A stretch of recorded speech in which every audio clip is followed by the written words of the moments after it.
Bhopal gas कांड की 39वीं बरसी पर गैस पीड़ित पेंशनभोगी संघर्ष मोर्चा ने राजधानी भोपाल के नीलम पार्क में श्रद्धांजलि सभा का आयोजन किया और डाव कंपनी का पुतला दहन कर प्रदर्शन किया, जहां पर उन्होंने बताया कि गैस हादसे को 39 साल हो गए हैं, मगर गैस पीड़ितों की तकलीफ है कम होने के बजाय और बढ़ गई है।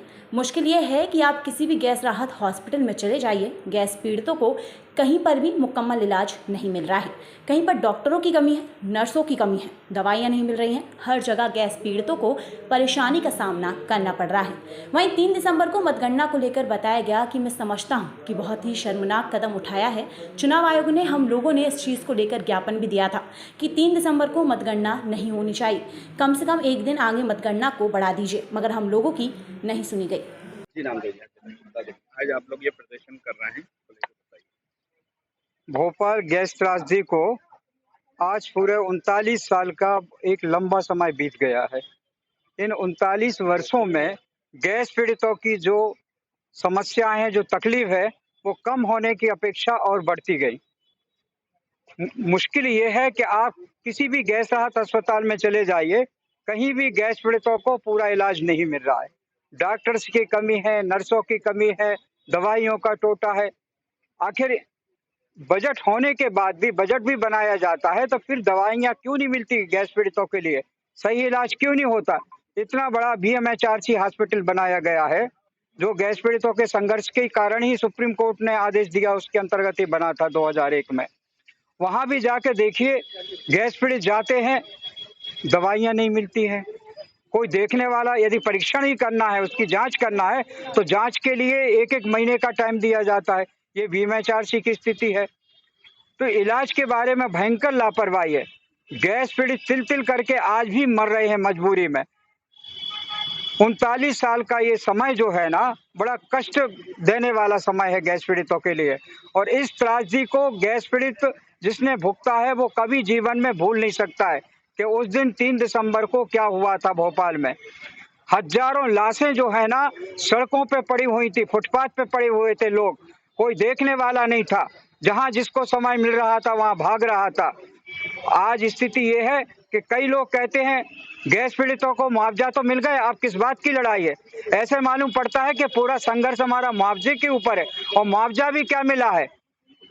मुआवजा भी मिला है तो नाम मात्र का मुआवजा। जो 25,000 मिला गैस पीड़ितों के लिए, उस 25,000 में से 200 रुपये महीना जो अंतरिम राहत राशि दी गई, उसका समायोजन कर लिया। जबकि गवर्नमेंट कहती है कि हमने राहत राशि दी, तो वो राहत राशि कहाँ से कहलानी? वो तो एक कर्ज कहलाना कि गैस पीड़ितों को आपने मदद के तौर पर दिया और वसूल कर लिया। कहीं भी प्राकृतिक विपदाएं आती हैं, वहां शासन मदद करता है पीड़ितों की, मगर यहाँ जो मदद की, वो सारी मदद राज्य और केंद्र सरकार ने वसूल कर ली। आज गैस पीड़ित जो बचे हुए हैं, वो किन कष्टों के साथ जी रहे हैं, किस तरह जी रहे हैं? गैस पीड़ित विधवाएं हैं, उन विधवाओं की पेंशन कभी भी बंद कर दी जाती है। अभी पिछले 22 महीने से पेंशन बंद थी, बड़े मुश्किल से उनकी पेंशन शुरू की गई। आखिर किसकी मदद के लिए सरकार है? अब आप क्या चाह रहे हो? हम लोगों का जो संघर्ष है गैस पीड़ितों का, वो शासन से बहुत कुछ नहीं मांग रहे हैं।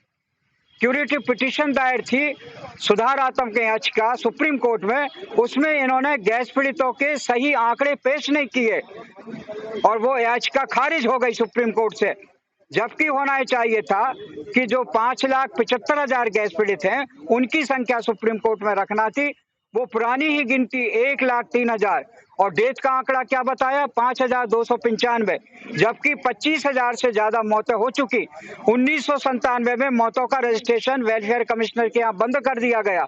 क्या 97 के बाद मौतें नहीं हुई क्या गैस पीड़ितों की? तो ये जो लगातार अन्याय गैस पीड़ितों के ऊपर हो रहा है, तो इस अन्याय के खिलाफ आज संघर्ष का संकल्प लेने का दिन है कि हम लोग सारी जिंदगी तक सरकारों के खिलाफ गैस पीड़ितों के हितों के लिए संघर्ष करते रहेंगे, और जो गैस पीड़ित हम लोगों के बीच में नहीं रहे, उन सबके लिए आज विनम्र श्रद्धांजलि अर्पित करते हैं। चुनाव के नतीजे भी आ रहे हैं, कल आतिशबाजी भी होगी, पार्टी उत्साह बढ़ाएंगी, और कल गैस कांड की बरसी भी, तो इसके लिए आप क्या बोलेंगे? मैं समझता हूँ बेहद शर्मनाक कदम उठाया चुनाव आयोग ने। हम लोगों ने इसके बारे में ज्ञापन भी दिया था अनुपम जो राजन है उनके लिए, जो चुनाव आयुक्त हैं, कि आप गिनती जो है ना, वो कम से कम गिनती की डेट जो है वो तो आगे पीछे कर ले आने, उसमें आपको क्या परेशानी हो रही? जिस दिन हजारों लोग मारे गए थे उस डेट को आपने चुना है 3 दिसंबर को, और 3 दिसंबर केवल भोपाल की त्रासदी नहीं है, सारी दुनिया की, विश्व की सबसे भीषणतम औद्योगिक त्रासदी, जहां पर इतनी बड़ी संख्या में लोग मारे गए। हिरोशिमा नागासाकी के बाद यदि कहीं जन नरसंहार हुआ है तो वो भोपाल में हुआ था, और चुनाव आयोग उसको हल्के से लिया। दोनों गवर्नमेंट ने, दोनों प्रमुख पार्टियां हैं, उन्होंने आवेदन क्यों नहीं दिया चुनाव आयोग को? किस डेट को आगे बढ़ाया जाए, 3 दिसंबर न रखा जाए, 4 दिसंबर को इसकी काउंटिंग होना चाहिए थी। क्या मगर बोलेंगे आप, आतिशबाजी वगैरह जो करेंगे उनके लिए क्या बोलेंगे आप? ये शर्मनाक है उनको। देखिए, जो तो जीतेगा वो तो जश्न मनाएगा, उसे लाशों से कोई मतलब नहीं है, मौतों से कोई मतलब नहीं है, वो तो अपने जश्न में मगरूर रहेगा पूरा। ठीक ठीक।